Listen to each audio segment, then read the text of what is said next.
Welcome to UKIP at Large, and what interesting times in which we live. Now, unless you've been in hiding, you can hardly have failed to have noticed the farce in Greece. It's been a game this week of the political hokey-cokey. You put your referendum in, you take your referendum out. The net result is that, like us, the Greeks are not going to have a vote on their future. We as a country have already committed up to £500 per household for Eurozone bailouts. Our Prime Minister and our Chancellor have told us that no more British taxpayers' money will be committed to bailing out the Eurozone. So that all sounds pretty good, doesn't it? But there's a problem, and it's called the IMF. Though it's based in Washington, it's been hijacked. The last two bosses have been French officials, and they seem to want to spend as much of our money as they possibly can in bailing out Eurozone countries.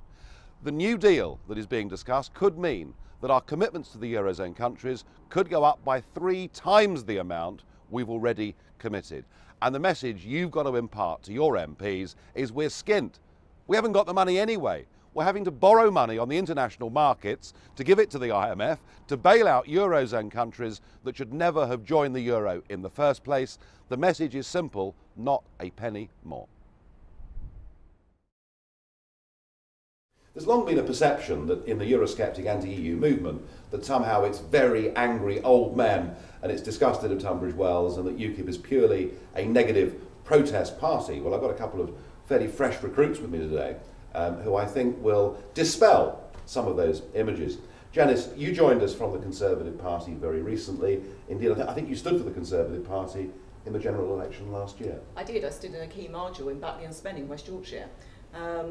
And I came over to UKIP because I was not allowed to discuss on the streets of Batley and Spen, where I stood, Europe and immigration. It was an absolutely taboo subject. So you didn't see UKIP as being just angry old men and misogynistic? And... No, absolutely not. I wouldn't have come over if they had been. We've got our first elected mayor. We've got 13 councillors who are women. On our NEC, our National Executive Committee, there are quite a number of women on there. So no, I wouldn't be here if you were misogynistic. Good. And of your crop of candidates that stood last year for the Conservative Party, do you think there are more on the way?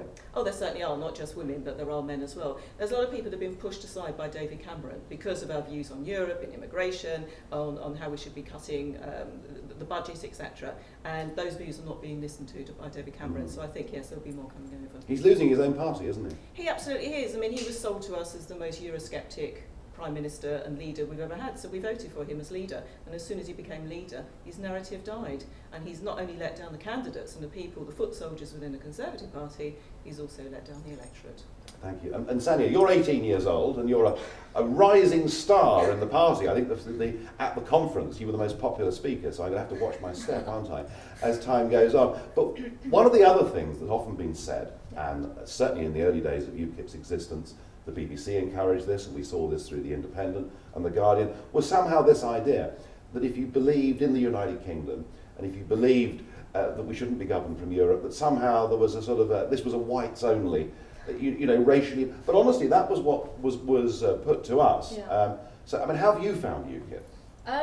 Well, I think people saying that it's, you know, a white party is completely ridiculous. I mean, we've got Greek members, we've got Turkish members, we've got Indians, and I have to say, at a conference, it was my first conference, I was thinking about, you know, what people were saying, but you know what, everyone was so accepting, and the fact that I'm Indian was not even an issue. Like, I was brought up here, I was born here. Yeah. At the end of the day, I want what's best for this country too, and we have the same vision, so that's what matters. And actually, with the Indian community in this country, and with several others, the fact that UKIP is a very pro-Commonwealth party, that we don't just want our future to be tied up with the European Union, I think is perhaps going to bring a lot of people from those communities across to us. No, definitely. I mean, UKIP encourages immigration in the sense that if people are going to benefit the UK, then it's a good thing, and not bragging, but my family's that kind of family. I mean, we came over to work, and we've worked really hard, and we've worked up in the community so that we actually want to benefit society, not just sponge off government, really. Yeah, in fact, there is a shopkeeper in Kent, not too far from where you're from, and he always says to me, Nigel, I'm more English than you. And I say, how'd you work that out? He says, you were only born here. I chose to come and live in this country. So I think there is a strong line. Listen, thanks ever so much, and I'm sure we'll be watching your rise up through the party with great interest. So there it is. You've been told for years that Euroscepticism is misogynistic. David Cameron even once attacked us and said that somehow there were racist overtones to everything we stood for. None of this is true. Well, it's Mug of the Month time, and the overwhelming nomination is Nicolas Sarkozy, that little French schizophrenic, who on the one hand bullies, shouts at the Greeks and says you must not have a referendum, and then on the other hand stands on the red carpet and waits for the Chinese and says, please sir, can we have some money? What a comical little figure he is. Keep the nominations coming in, keep your proposals for Mug of the Month, send it in here now.